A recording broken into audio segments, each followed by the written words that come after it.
Today, I want to talk about something that could be kind of a lighthearted topic, but actually is pretty deadly serious, and that's eating. How can we eat in such a way that we get happier? There are many things that we do. We sleep every day, we talk every day, but one of the things that's most important, obviously, to our health and well-being, to our flourishing, is what we put into our bodies. And it turns out it matters a lot. The longer you live with greater health, the more you're able to appreciate a lot of happiness and a lot of love in your life. But the truth of the matter is that when you're living in such a way that you have more love and happiness, you want to live longer. Emotions are related to eating, and it's sort of paradoxical because people will eat a lot and eat in an unhealthy way, both because of negative and positive emotions. So now the main point, which patterns of eating and diets lead to the highest levels of happiness?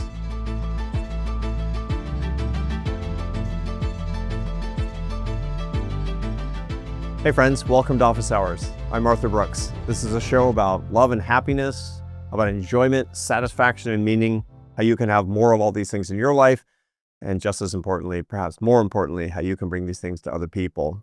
I talk about the latest in research and science so that you have this information in a form that you can actually use and you can talk about. And the reason I do this is because to become a happier person, to have higher well-being, it requires that you understand what we're talking about. This is not just a feeling that you'll hope you have. It's really based on knowledge. And then to change your habits, to live in a different way, but just as importantly, to explain it to other people. One of the greatest findings in my field is that if you want to be responsible for something, if you want something to affect your life, go teach it to others. The secret to becoming a happier person is becoming a happiness teacher. So this is a happiness teacher school. I hope you're enjoying it. I hope you continue with this show. If this is your first time, welcome. If this is your 40th episode, welcome back. So delighted to have you with me, and I appreciate it very much. Please do continue to recommend this to your friends, to share it with other people. This information, the more that we share it, the better off the world gets, and the better off we all get as well. I'm always interested in what you have to say, so please do feedback by sending an email to officehours@arthurbrooks.com, the email address that's noted here. Don't forget to leave a review on Spotify or Apple, and do hit the like and subscribe button. That helps us an awful lot. For more information about what's going on here and information not just on the show, but about what I'm writing and thinking about, you can subscribe to my column on happiness at the Free Press. Please do go to my website and get the newsletter. Completely free, new information every week. Sometimes it relates to the show and sometimes it doesn't, but I promise you that it'll start off your day on Friday, heading into the weekend in a way that you will like. That's arthurbrooks.com/newsletter. You'll start getting that for free this week. You can also send it to friends. If you would like to see me in person, I'm actually taking signups now for the Modern Elder Academy in Santa Fe, New Mexico. We're doing a retreat, a series of retreats, as a matter of fact, based on the work that I do, and some of them will actually feature me. And one coming up on that's going to be talking to couples will be me and my wife Esther. We'll be together in Santa Fe and maybe with you, which would be great. In the meantime, please do pick up a copy of the book here, The Meaning of Your Life, Finding Purpose in an Age of Emptiness. Thanks to you, it's been a New York Times bestseller for a number of weeks. It opened at #1, which is really gratifying, meaning that we're hitting a lot of people in a way that they're finding beneficial. So please do continue to share that book if it's been useful to you and if it's bringing a little bit of meaning or the way to find meaning in your life to you. That's why I wrote it. Hey friends, a lot of you know that I keep a very high protein diet. That's important for me in my 60s because I want to maintain a good level of muscle protein synthesis, and I don't always have time to eat as much protein as I want from whole foods. That's the ideal, but it's just not manageable all the time. For that reason, I'm always looking for supplements that can actually get me where I need to go with respect to my macronutrient profile. A bunch of my friends were telling me that David protein is a really good source. The reason is because protein bars in general, they're handy, they're convenient, but they can be very high in calories, and they can actually be really high in carbohydrate, especially in the form of sugar. David protein, I heard, was better, and sure enough, it's got a great profile. It has 40% more protein and 57% fewer calories than most of the protein bars you find out there. 28 grams of protein, 150 calories, 0 grams of sugar. That's actually quite a feat to put that together. And by the way, they taste great. David Protein has a new bronze line with 20 grams of protein, 150 calories, and 0 grams of sugar. That comes to 53% calories from protein, another industry-leading protein to calorie ratio. as most leading protein bars on the market average 40% or lower. Each bronze bar features a smooth, decadent marshmallow base with a flavor-filled layering, airy crisp, and a chocolate-flavored coating, providing a different taste and texture profile compared to our Hero Gold line. I started buying David protein bars, and now I'm pleased that they're sponsoring this show as well. So whether you're on the go or hitting the gym, if you're trying to meet your protein targets, David protein is a good way for you to do it. That's why I'm doing it, and it's what I'm carrying when I'm on the road. So head over to davidprotein.com/Arthur. They got a special offer for you. If you buy 4 cartons, they'll give you the 5th carton for free. You're gonna love that. And you can also find David protein in stores by looking for the store locator. So enjoy. You're not broken. You're meaning starved. I talk to people all the time who are, by any external measure, successful. They built careers. They have families. They've checked the boxes. And yet something feels off. Life feels thin. Like you're going through the motions. Like you're watching yourself from the outside. And here's what I want you to know. That feeling is not a personal failing. It's not ingratitude. It's not something wrong with you. It's a meaning problem, and it's an epidemic. The modern world is extraordinary at giving us comfort, achievement, and distraction. It's terrible at giving us meaning, and no amount of success will fix that. I've seen it in my research, and I've seen it in my own life. That's exactly what we work on at MEA, the Modern Elder Academy, in a program I've developed called The Meaning of Your Life. It's not a lecture. It's not a quick fix. It's several days of real work in a small group on the questions that actually matter. If what I'm describing sounds familiar, I hope you'll come take a look. Today, I want to talk about something that could be kind of a lighthearted topic, but actually is pretty deadly serious, and that's eating. How can we eat in such a way that we get happier? A lot of people think they know, which is just give me all the stuff that I like and I'll gobble it up and then I'll be happier. Obviously, it's not that simple. I want to talk to you about what the latest research suggests about different ways of eating, different times of eating, different kinds of diets, and how they'll affect your well-being. And the reason is because I know that you're dedicated, if you're watching this show, to the scientific basis of all the things that we do that affect our well-being. This is not just, I hope I feel better. It's, I want to design my life in a different way. One of the things that we all do every day, there are many things that we do. We sleep every day, we talk every day. But one of the things that's most important, obviously, to our health and well-being, to our flourishing, is what we put into our bodies. And it turns out it matters a lot what you eat to getting happier, not just healthier. Most of the treatments of this topic deal with longevity and health. This is a different angle than all that. Now, they're related, of course, because the longer you live with greater health, the more you're able to appreciate a lot of happiness and a lot of love in your life. But the truth of the matter is that when you're living in such a way that you have more love and happiness, you want to live longer and you care about your health a little bit more. It all kind of rebounds together, and this is actually how we can live the best life, is by thinking about these things at the same time. So this may be the first time that you've ever thought seriously about eating and happiness, and if it is, I hope you get a lot out of it. This has really helped me in the way that I live my life. Now, a lot of debates out there, they rage about the virtues and drawbacks of certain very restrictive and regional diets, how to increase longevity and improve health. You know, you can go old school omnivore, you can be a lacto-ovo-flexitarian, Google it. You can have the Mediterranean diet, you have the Okinawan diet. There's a million different diets out there, a million different ways of eating. Which ways of eating actually lead to the greatest levels of life satisfaction? That's a lot more subjective than individually figuring out which idea is best for your blood cholesterol levels. On the contrary, there's a lot that talks about psychology and behavioral science and how things affect our brains uniquely in a way that will help us feel better about our lives. This goes way beyond just what we like and not like. I mean, what you like matters. I mean, you could talk to me until you're blue in the face about how it's really, really good for, you know, my life if I eat a lot of organ meats. I'm not going to eat organ meats. Sorry, they're gross. I don't want it, right? But it goes beyond just what I like and what I don't like. On the contrary, it isn't all subjective at all. What I really want to focus on today is not what you like, but to the objective social science and behavioral science. And what I want to talk about is the objective behavioral science and neuroscience that we can bring to bear on how to improve our well-being based on our food and eating habits. Now let's start with a basic fact. Eating is a pleasurable activity. People like to eat. Not everybody. There are some odd people out there who they find it objectionable or problematic. And one of the things that we actually find is when people are sick, gravely ill, one of the characteristics, one of the things that doctors will often look for when people are suffering from chronic disease is they don't just lose their appetite, they lose their pleasure that they get from how things taste. That's actually a giveaway, a dead giveaway that something's really, really wrong, as a matter of fact, because it's so unnatural.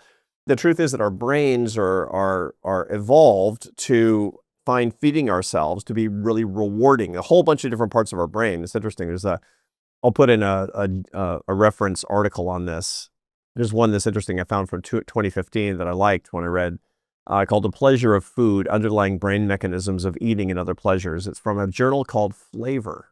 There's a journal called Flavor. I like that.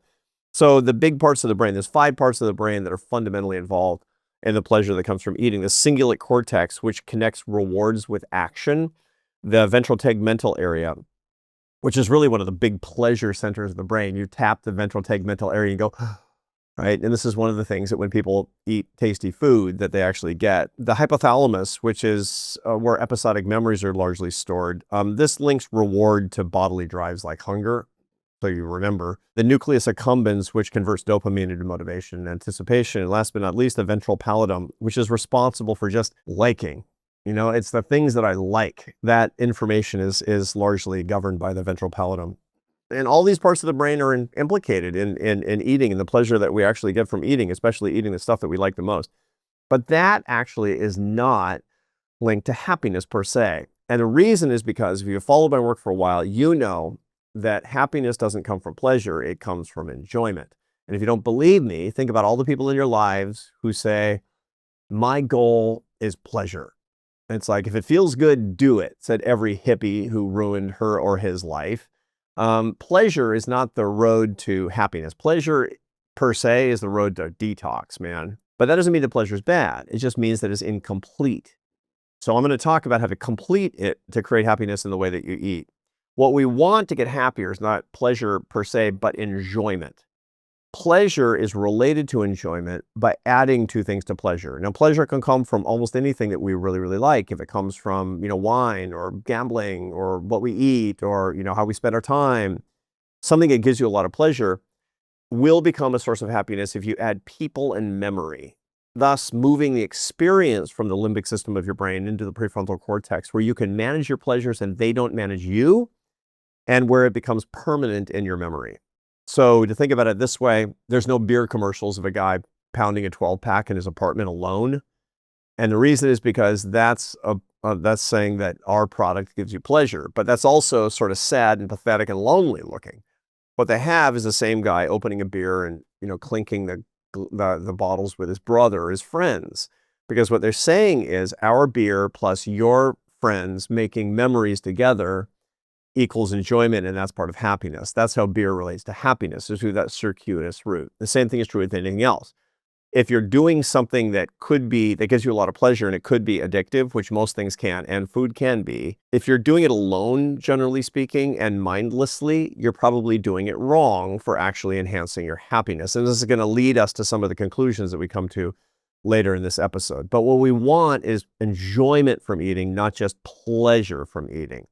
Okay, and that's one of the reasons that there's 2 big practices that people get where their happiness rises with respect to the way that they eat. Number 1 is that they eat in group settings. So remember, people plus memory plus the pleasure that we actually get from stimulating the ventral tegmental area and all the other parts of our brains, it rises a lot, especially when we eat in group settings. Now, evolutionary biology tells us that in our kin-based groups of 30 to 50 individuals from 250,000 years ago, when our brains were formed into the version that they largely exist in today, that we would understand ourselves and get a lot of enjoyment from our lives, a lot of meaning from our lives as well, by eating together, having eye contact. It's the oxytocin release of the satisfaction that comes from being with your kin.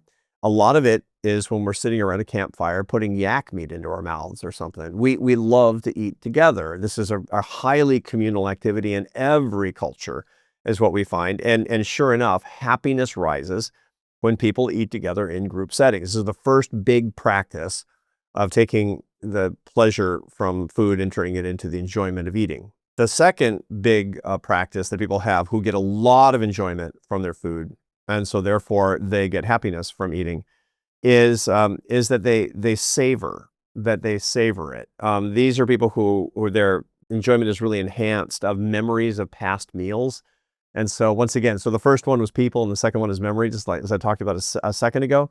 But the whole idea of savoring what you eat is really important. So not gobbling it up. And you know how this feels, where you eat something that you really like, but you don't have any time and you just sort of regret it. Okay, I'm going to eat a Hershey bar with almonds. I like that. Hershey's milk chocolate. I realize that that's like the most American thing ever. And all you fancy Europeans who are watching is like, by the way, do you want to know why Hershey's chocolate tastes different than Cadbury?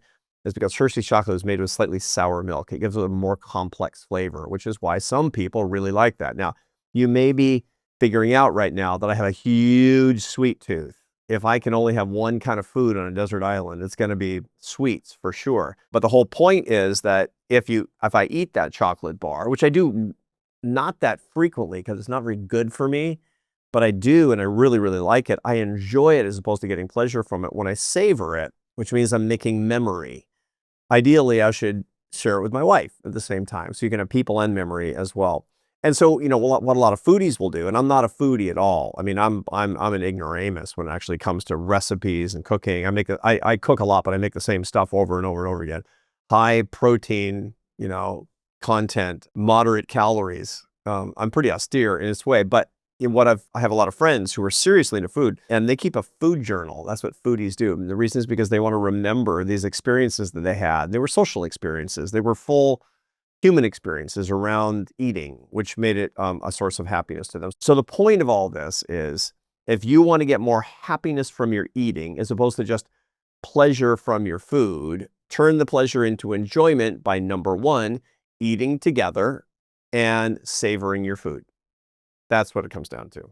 Okay, now, emotions are related to eating, and it's sort of paradoxical because people will eat a lot and eat in an unhealthy way, both because of negative and positive emotions. So for example, you'll find, and there's a lot of studies that show this, I'll throw into the notes from 2011, that young people with depressive symptoms are 130% more likely than non-depressed people to binge eat. So binge eating is characteristic of clinical depression. It's what we see all the time. And especially binge eating the kinds of foods that will give you an immediate neurochemical reward, long-term trouble, but immediate neurochemical reward. More on that in a second.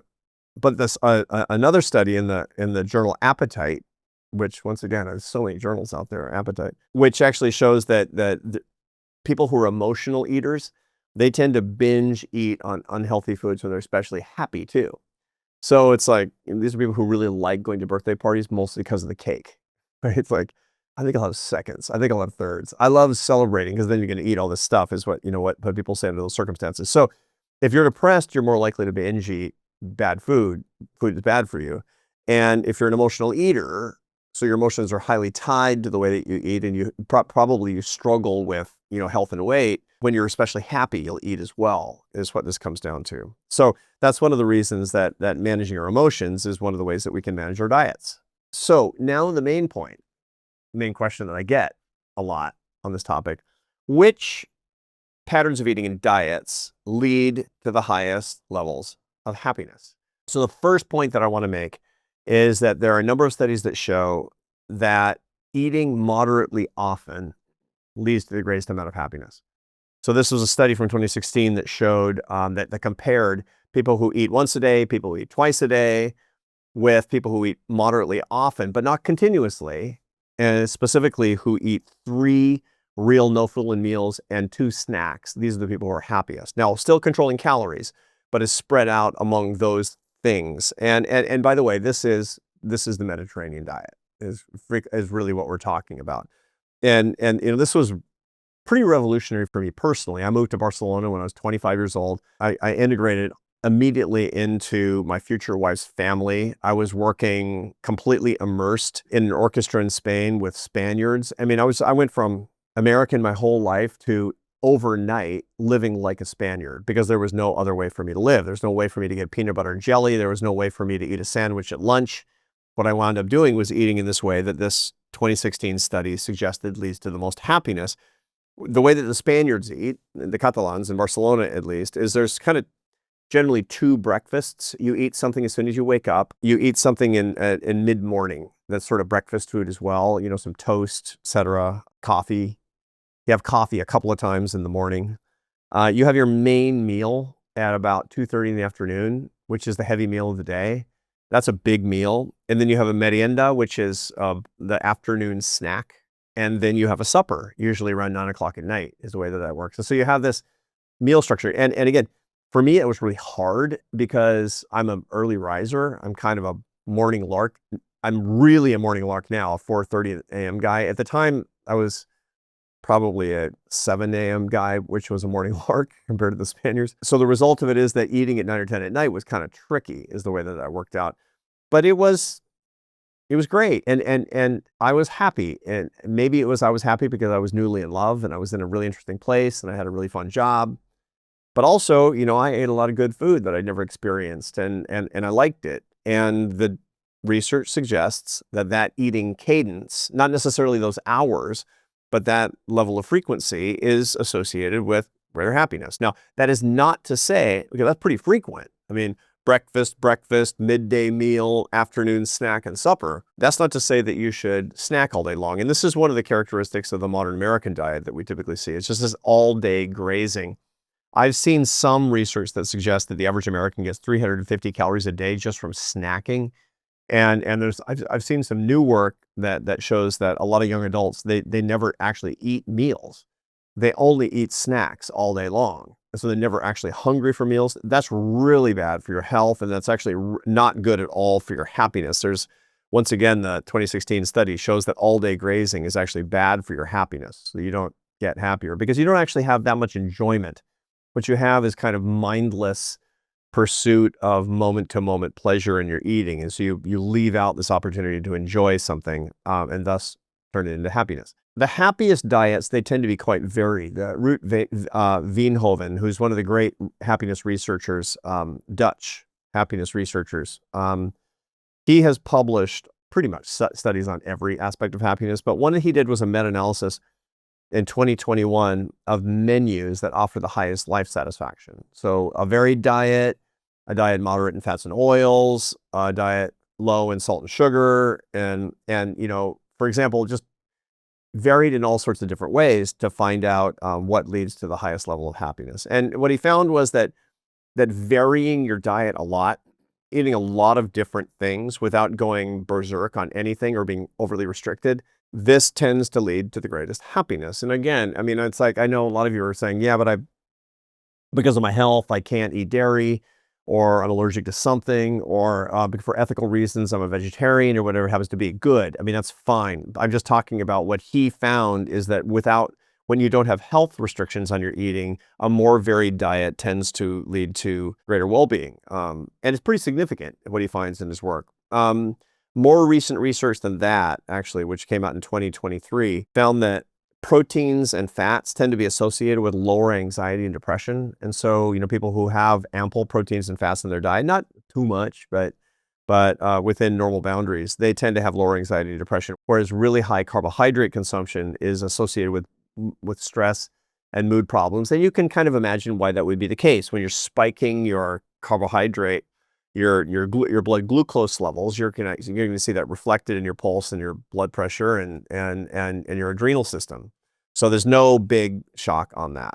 So keeping a varied diet, eating moderately often and keeping a varied diet is just now, again, shocker, right? But for a lot of people that are really influenced by a lot of the more modern ideas coming across from influencers on the internet, this actually might be news that you can use. Right now, you're like Neo in the Matrix. You can keep scrolling, experiencing a simulation of life, or you can wake up to how your attention is being harvested for profit. It's happening to people all over the world right now. You don't want to be productized like this anymore, but it's hard. Tech addiction is so potent because it's been designed to tap into your dopamine system. Just like heroin, porn, gambling, you've got the cravings, you're addicted. You don't like it, and I don't either. But I can't just tell you to stop doing it. That's hard. If you want to break free from the system, you need an incentive. Well, here's one. Why don't you join a phone company that pays you not to use your phone? If you want to reduce brain rot, get Noble Mobile. It pays you to use less data. It gives you an incentive to unplug. Noble Mobile is the phone plan that finally aligns incentives with what's good for you. Use less data, earn money back. And when you do, you'll be living once again in real life, and you're going to like how it feels. Alcohol. What about alcohol? Alcohol consumption. A lot of the modern research on this is a little bit less supportive about alcohol consumption than work was in decades past. That there was a lot of work in the past that suggested that a couple of drinks a day is actually good for you. That for many people might be too much, is what the new research suggests. I know that Andrew Huberman in his great show, suggests 2 drinks a week is a good level of moderate consumption. There is research that suggests that for some people that it can be higher than that, but the idea of drinking every day and drinking a lot every day, not good for your happiness. And again, that's the most obvious thing I've ever actually put on the show. But there are interesting studies talking about very, very moderate alcohol use and how it actually can lead to enjoyment and kind of unique pathways. There's a 2012 study in Psychological Science that brings people into the laboratory. I'll put it in the show notes. And then it asks people to have just a very moderate level of alcohol. They'll give them approximately 1.5 drinks over like a 36-minute period. A little bit more for males, a little bit less for females, based on body weight. And then they're strangers to each other. And then they'll have a conversation with each other. And what they were doing, the researchers were doing in the study, is to look at their smiles. And the reason is because there's a certain kind of smile called the Duchenne smile that's uniquely associated with authentic happiness. It doesn't involve the mouth at all. It involves the orbicularis oculi muscles around the eyes and the zygomaticus major muscles in the tops of the cheek. And so you can tell in the eyes. And if you're looking at it, these micro muscle movements will betray your happiness. Very hard to simulate. You can, by the way, by putting a pencil in your teeth like that.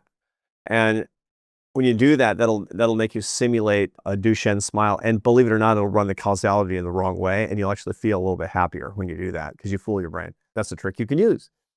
But what they find is that when people have this really moderate level of alcohol consumption and they have a conversation with a complete stranger, that the Duchenne smiles are a lot more pronounced.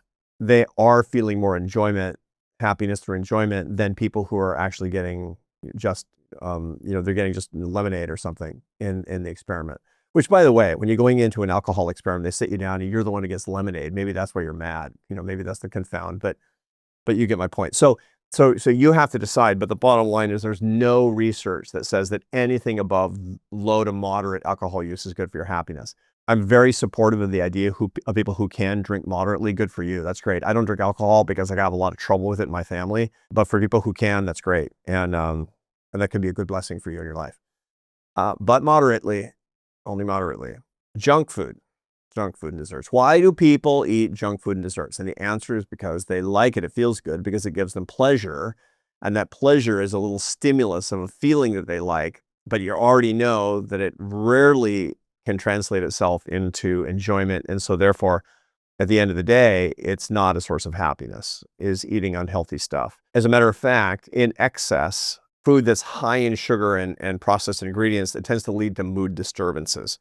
What you find, the mood benefits that we get, they last a few minutes, but the downside is that you're doing something that typically is addictive. Highly processed ingredients and especially processed sugar, they tend to be very addictive in the way that they affect our brains. There's a lot of stuff on that. I'll throw something into the show notes so you can see that if you're interested in it.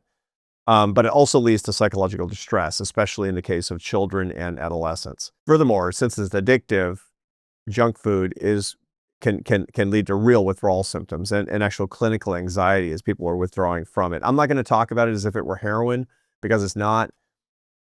Having an occasional piece of chocolate, which I do, is not what we're talking about. Again, this is moderation that we're talking about here. I mean, I go to a birthday party and you offer me a piece of cake, I'm probably going to eat it, or at least part of it. There's a lot of stuff that I really, really like. But the point is that if I'm left to my devices with this ferocious sweet tooth, I'll eat, it's going to be a problem, is the way that it works out. So don't do that. Be moderate with the way that you use junk food and the way that you use desserts, because these are things that have a deleterious impact when you go past moderate levels with respect to your happiness. The same thing is true with diets high in saturated fat. They tend to, believe it or not, be associated with memory impairment. So if you eat something that's like really sweet and full of fat, you might not remember eating it. All right. Here's one that a lot of you are interested in, which is vegetarianism. I have an on again, off again history with keeping vegetarian. I don't now, because I try to get between 150 and 200 grams of protein a day. Muscle protein synthesis after 60 is very inefficient, which means you need to eat a lot of protein to maintain muscle mass and stay strong, especially if you're lifting weights, which everybody over 60 should be lifting weights. And so for me, it's really hard, but it's possible still to get that kind of protein content with being a vegetarian. You just have to work really, really hard. And maybe I'm just a little bit lazy. But off and on in my life, I have lived this way. When I was a kid, we had a very, very healthy lifestyle. My mom grew a lot of our vegetables. She canned our vegetables. We kept a vegetarian diet 6 days a week. 1 day a week, we actually ate meat. She had us on brewer's yeast capsules, the whole thing. I grew up in Seattle, you got to understand. And it was great. I was super healthy as a kid, as a matter of fact. And so the idea that if you're, it's child abuse, if you don't give your kid meat, that's not true. That's not what we're talking about here. You just need to be careful and serious about the way that you eat. And if you're keeping a restricted diet, you have to be more serious about both micro and macronutrient levels. Here, the subject is how vegetarianism, for example, relates to happiness. And what the research finds, interesting article in the Journal of Happiness Studies, article called Conceptualizations of Happiness and Vegetarianism, Empirical Evidence from University Students in Spain, my beloved Spain. They found that vegetarianism tends to raise a sense of tranquility, but lowers enjoyment. Okay, so people enjoy their eating less, which is bad for happiness, but it raises tranquility more, which is good for happiness. So you got to decide. Everything's got a trade-off to it. However, you find that a very low-fat, fully vegan diet can be very helpful for people who have mood disorders, most notably depression and anxiety. Very interesting stuff from the American Journal of Health Promotion, work that randomized controlled trials shows that people who are suffering from depression and anxiety, when they go on a fully vegan diet, they can get significant level of alleviation of symptoms. Okay, what about diets? Weight loss diets. The overconsumption of foods that lead to obesity, that's associated with lower levels of well-being because of obesity and because of the health problems that are attendant upon obesity. Obviously, those are second and third order effects, and everybody knows that for sure. I want to talk about what actually happens when people are doing different kinds of diets. Crash diets, where you're trying to lose a ton of weight, horrible for your happiness. And so you've done that. You find that most diets work, low fat, low carb, whatever they happen to be. Most work, but most are ultimately unsuccessful. And there's a happiness reason for that. You get a lot of satisfaction that comes from the progress of seeing the scale go down. Yeah, and so you're willing to absolutely forego what you like, and to a certain extent, you're willing to feel hunger because you're getting that reward every day. But when you hit your target weight, your reward is never getting to eat what you like ever again for the rest of your life. So congratulations to you on that, which is why diets have somewhere between an 80 and 95% failure rate. That's why, because because of the arrival fallacy that I've talked about ad nauseum on this show. The progress is great, the arrival's terrible, is what it comes down to. But also it's incredibly uncomfortable, and you don't have enough willpower in the world to get past what some people call protein hunger. So you can be hungry and you're not getting, you can feel a little bit hungry and then not eat potato chips or something. Most people have the willpower to do that. But when you're low on protein and you're hungry, that's all you're thinking about is food. And that hurts, and you're going to lose. You're basically going to lose that battle. This is how that comes about. Yeah, and you'll go a little insane too. There's a very interesting study from the 40s, as a matter of fact. Many of you have heard about the Minnesota starvation experiment, where a bunch of guys that came back from World War II got paid for spending about 3 to 6 months living on 1,600 calories a day. And these are people that were, living a normal active lifestyle, but on 1,600 calories a day. On average, over the period of the study, they lost 25% of their body weight. So it was very wasting. They lost muscle mass. Basically all of the fat of their bodies was, melted off. They were probably in, 3-4% body fat and they lost a lot of muscle mass as well. But the interesting thing about it was the psychological implications of doing that, which are very similar to what we see psychologically to people who are on crash diets and they're protein hungry. They found tons of depression, really substantial anxiety, anger, and obsessive behavior. They talked about one guy who started a spoon collection. It's like a spoon collection for this. Here's what, when I'm done with this experiment, here's what I'm going to use to eat cereal. And here's what I'm going to use to eat soup, because he was obsessed with food. Another guy who had no interest in cooking started collecting recipes. And so that's obsessive behavior. And if you're going in that direction, by the way, if you're too hungry, if when you're eating one meal, you're already thinking about the next meal. That's characteristic of what we find. It's diagnostic, as a matter of fact. You're finishing breakfast going, oh, but for lunch, I'm going to have, whatever. That probably isn't going to fill you up enough. And so that's one of the key points, that you're on the wrong side, certainly of the happiness curve, and probably it's not good for you as well. So, all kinds of diets that you can healthfully and sustainably lose weight, that's great. That can be perfectly good for your happiness. But crash diets and ones where you actually experience the physiological sensation of starvation, really, really bad for your happiness, really bad for your mental health, is what we find. Intermittent fasting is just a thing, or time-restricted eating is what a lot of people are talking about, has no evident impact on anxiety or mood, because that's something that's completely sustainable. So it's not as if you decide you're going to go 16-8 or whatever it is for your eating. I like to go 12-12. I like to have a 12-hour period when I don't eat anything. No impact, no negative impact on depression or anxiety. So that's not what we're talking about. That's safe. Okay, Ozempic or GLP-1 drugs. What's the effect of GLP-1 drugs? And the answer is nobody's done the studies. I want to know. I want randomized controlled trials where people are given GLP-1s or a placebo, and I want to look at their well-being scores going forward. However, the studies on GLP-1 drugs in their previous incarnation to treat diabetes shows that diabetic patients who use GLP-1 drugs tend to show a better scores on anxiety and depression. They're less anxious and they're less depressed, is what we find. So at very least, we should expect that people who are appropriately using GLP-1 drugs for weight loss are probably not going to see adverse effects on their happiness. They might just find good effects on their happiness. Okay, what are some rules that we can get from this for how to eat? I'm going to give you my top 8. What are my top 8 for eating rules that will lead you to greater happiness? Number 1, and by the way, this is just Spanish eating. That's what it comes down to. So, but you can do it in any cuisine. I'm not talking about just eating a bunch of lentils and butifarra or something like that. You're gonna eat what you want to eat. But the bottom line is here are the rules that actually are based on the science that work pretty well.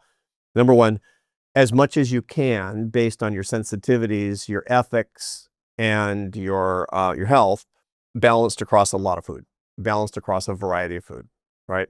Number 2, emphasizing proteins and fats over carbohydrates is a good practice. Not ruling out all carbohydrates, because restrictive diets are generally problematic, but emphasizing protein and fat over carbohydrate. 3, avoiding junk food and very moderate use of refined sweets. So if you can cut out junk food almost entirely, and you can have sweets just on special occasions, that's the way to go. 4, alcohol consumption should be moderate. So if you're going to consume alcohol, and by the way, you don't have to consume alcohol to get happier. A lot of research on that, but if you do, you should be a moderate drinker. Number 5, recreational drinking is a no-no. Okay, and so it's like if it's binge drinking to celebrate, that's really, really bad for your health. It's also bad for your happiness. 6, avoiding obesity is important for happiness, but not to the extent of crash weight loss programs or yo-yo diets that mimic starvation. Right? So be careful with the way that you try to lose weight for your happiness. It has to be sustainable. It has to be gradual. It has to be super, super healthy. Number 7 is organize regular formal meal times without snacking. That's the best way to do it. Eat a lot. Eat frequently, but don't snack. And last but not least, eat together with other people. They get part of who you are as a person and what you do socially with other people. One more thing to keep in mind, and this one comes from my wife. So maybe it's not from the literature, it's from my literature. My wife thinks it's weird how obsessed Americans are, how obsessed so many Americans are with food. A lot of people in Spain like to cook and they like to eat, but they're not talking about it. It's not a hobby, really. And she thinks that obsession that we have actually, an obsession with food is like an obsession with antique yo-yos or something. It's kind of, it's evidence of odd behavior. And that always made me laugh that she feels that way about us. But also it betrays a deeper truth that we often find in psychology, which is when you raise any ordinary part of life to something around which you're basing a whole lot of your attention, it's usually not a healthy thing. People who are talking about sex all day long, it's like, it's like, come on, man, that's not normal, right? And food is kind of the same thing. It should be, you shouldn't live to eat. You should eat to live, is how that works out if you want to have a good, balanced, and healthy lifestyle. The point of food isn't food. The point of food is life and love. Well, there you are. I hope that's been helpful to you. Let me address a couple of questions now, and then we'll be done. This first one is from Jonathan Harrell, officehours@arthurbrooks.com. I'm curious about the neuroscience of how books activate our left brain. Do they activate our brain in the same way that phones do? Is there a difference between reading educational versus fiction? I'd love to know if reading is a true alternative to boredom or just a better packaged distraction.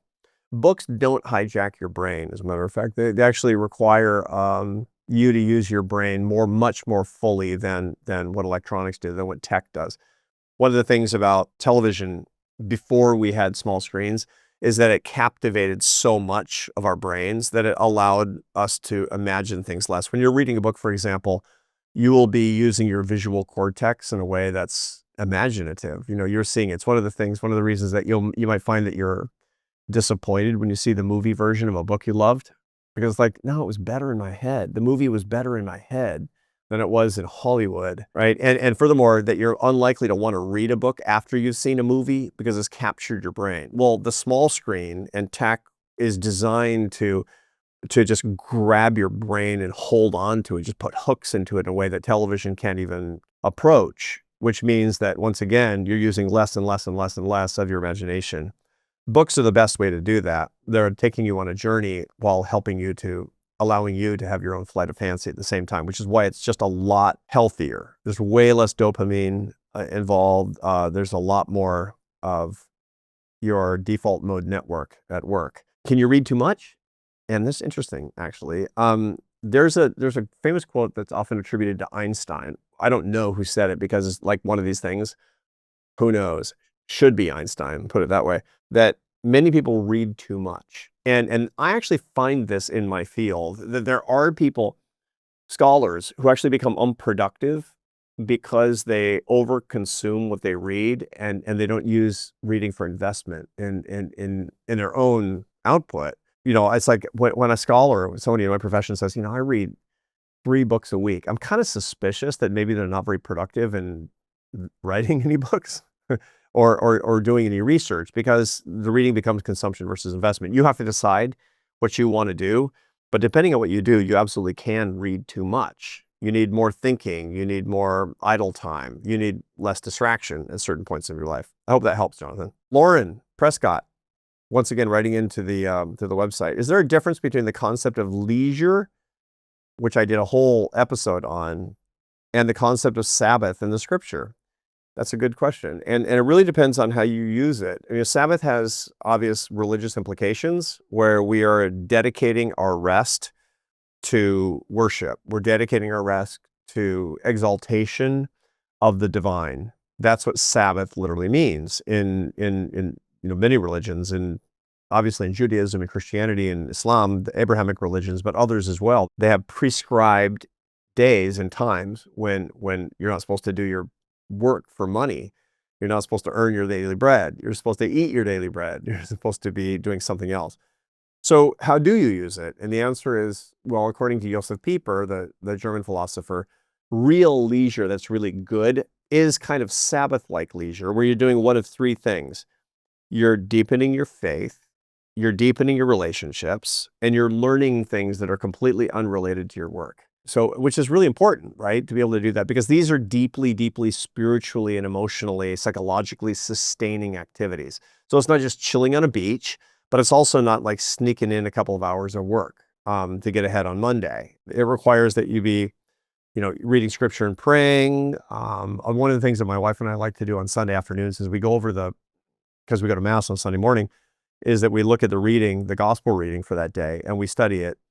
My wife has, her graduate training is in theology, and so she knows a lot, and her library at home is vast.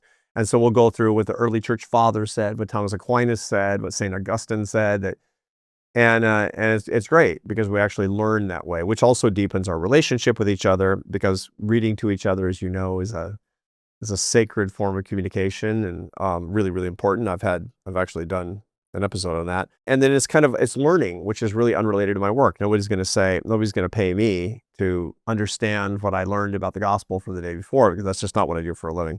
So those are ways to actually think about that, is having leisure in these profound Sabbath-like ways. We're done. If you want to write in, I would love to hear what you have to say about this episode or any other episode, or any suggestions you've got. officehours@arthurbrooks.com. Like and subscribe on Spotify, Apple, YouTube. Leave a comment. I can't wait to hear about it. Follow us on socials, and don't forget to order The Meaning of Your Life, my new book.